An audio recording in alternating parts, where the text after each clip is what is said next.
street.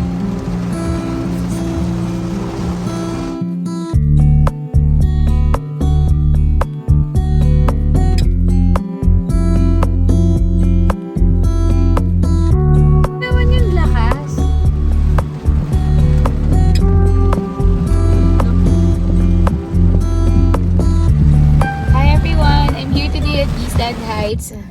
I'm supposed to take videos of properties that have city skyline views, but yun nga lang, umulan today. I'm not sure if I'm gonna be able to take some of the videos, so I hope you do stick around. And if you want to have a property that has a city skyline view and the golf course considered prime lots here at Eastland Heights, please do stick around. And if you haven't, please do like and subscribe to my channel for updates about Eastland Heights.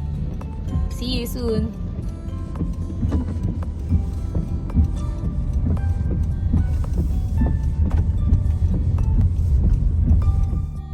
Hey, nice. Medyo umaaraw na dun sa part na yon. So, I think we'll be lucky to at least take some drone videos later.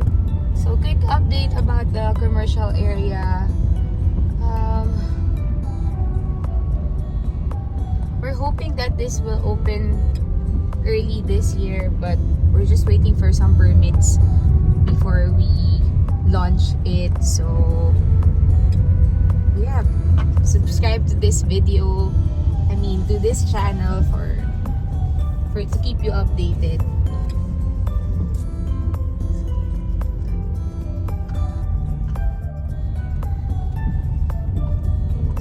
Lapit na din matapos this house. Ayan. Sabi ko na tuwa din yung ulan eh.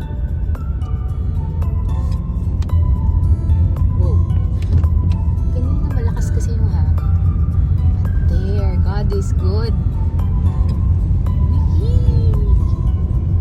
So, I'm actually on my way to phase 3.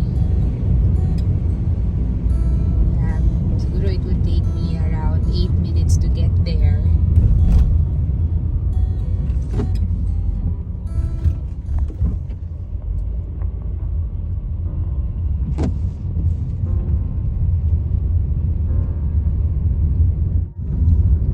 So may bagong bahay na tinatayo dito sa phase 1. And then ito, ongoing rehabilitation of the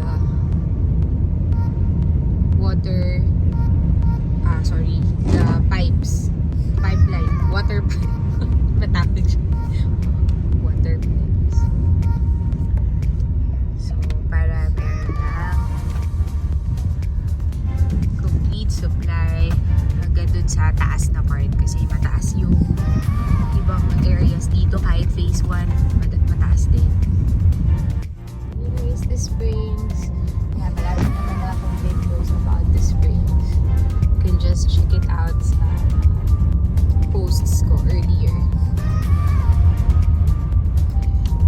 Malat yung mga bato. Ang lakas ng ulan kanina. But as you can see, it's flood free. Kasi mataas naman talaga yung elevation natin. Yes, the rain stopped. I think they were stuck before.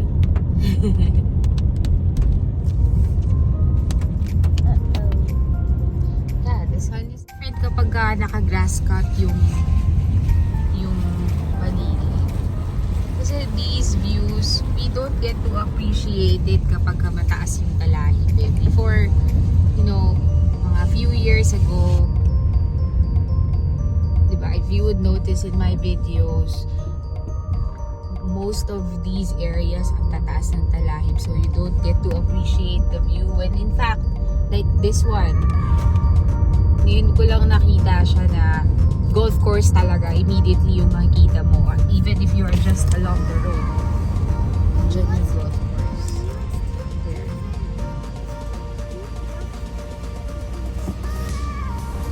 Yeah. Mommy, I just need down. Mommy, it's work. Also, utilities. Oh, nilalagyan na nila ng mga poste. Oh my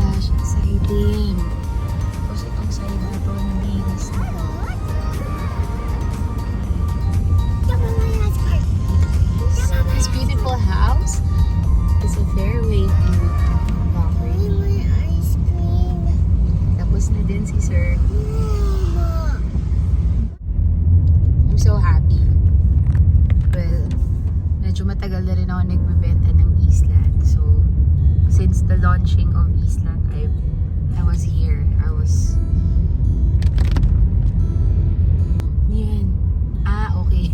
Akala ko na bumagsak yung puno. At talagang intentionally, they had to trim and cut some trees. Kasi na tama siya dito sa wire. Okay. Ang sarap ng ginagawa ni Sir. Golf cart. Habang this is the country club. Meron yung muna, like, Siguro I'll pass this way. nice car is gonna crush you.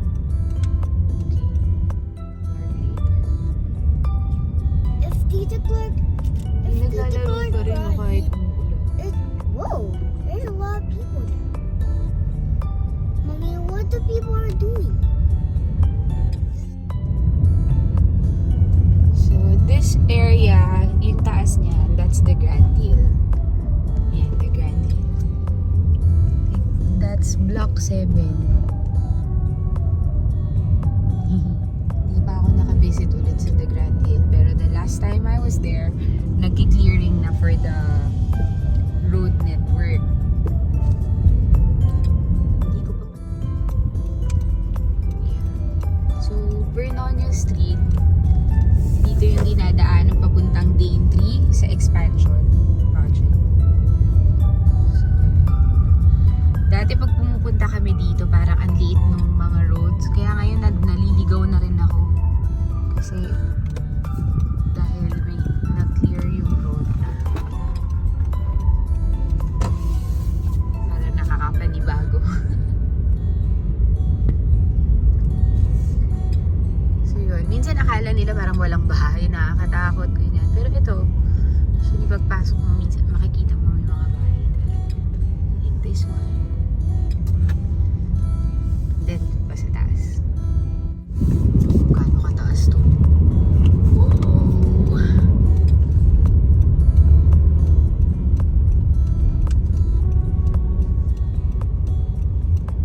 Pwede mag-photoshoot dito.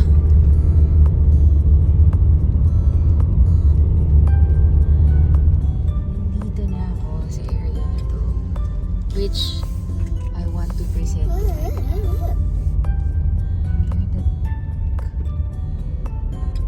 What now? What the heck?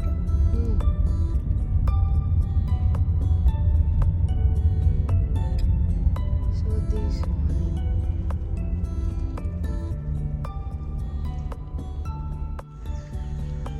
So I'm here now at lot 5 and then lot 6 is this one. And ito yung palatandaan kung saan nagsiseparate yung dalawang lot. So if this is lot 5, lot 6 is supposed to be this one. Ayan. Okay, so that's lot 6. So this property is available. Standing from the road, as you can see, it's sloping down. Okay, so mapuno yung part dun sa ilalim. So if you're someone na medyo gusto ng man cave or kaya medyo private na room sa basement, this would be perfect for you. And what's nice about this property is kasi this part, I've heard, ibababa itong area na to. So, you have the possibility to have a skyline view if you maximize the 10 meters from the road level. Yeah, oo, kasi skyline is going to be this way. Yun lang. Pero pag hindi binaba tong harap, medyo ma-obstruct ka dito sa side na to. Pero kasi itong side na to, meron yan skyline view dito sa side na to, which is pababa na siya. So, yung west view ng property mo would have a skyline.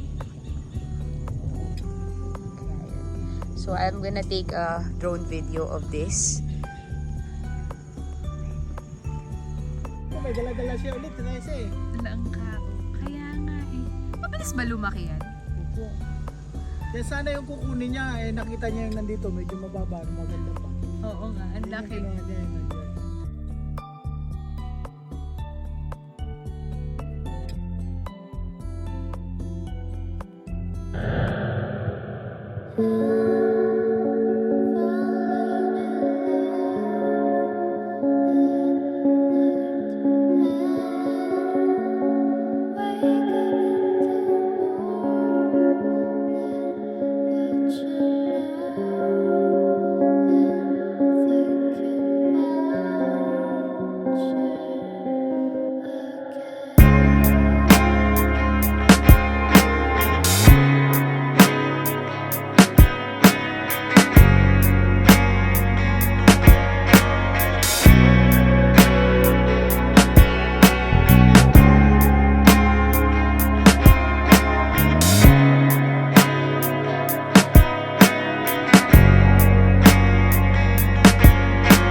About the moments we spent, I just want you to be happy.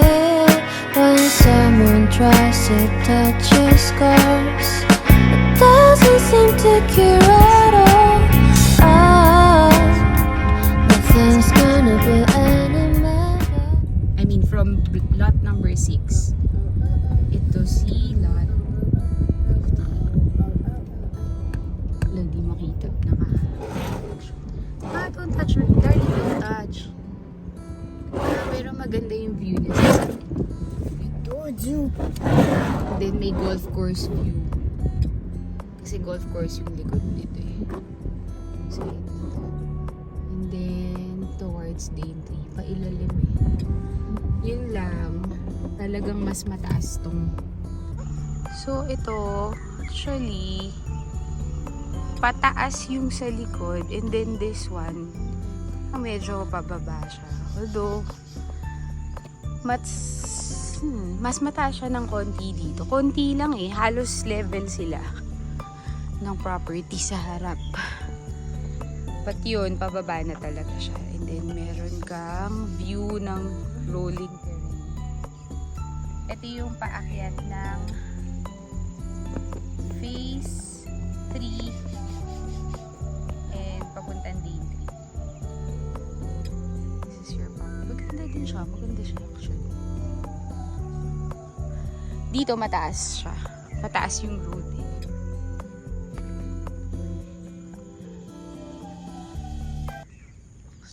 Eh dun ang City Skyline. For sure yan. Guaranteed yan.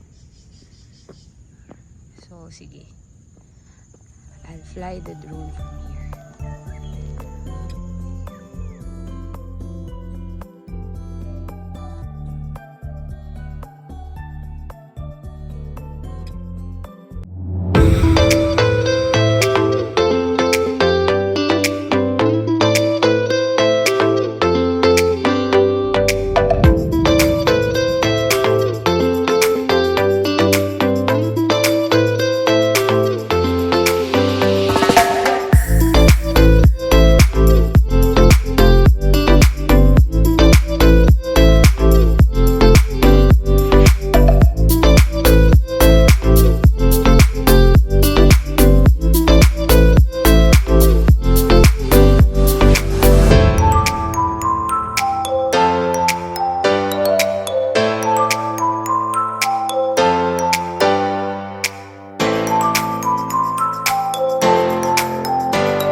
Sorry. Goody. Sorry, baby. Ito, this is the lot. So, parang almost flat. Chicken nuggets. Chicken nuggets, baby. The chicken nuggets. Kaya, from this pa lang, from this level pa lang, kahit hindi ko siya i-drone. This is fixed.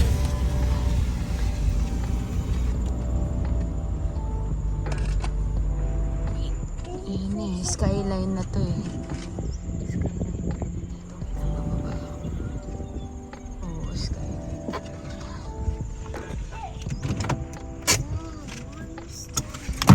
Wait, hold on. I'll just take a video, baby, ha?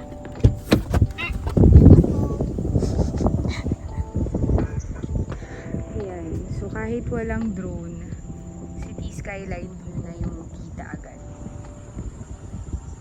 Sila 13. Ito yan eh. Ito, skyline dito eh. Maano lang. Ma-fog lang ngayon.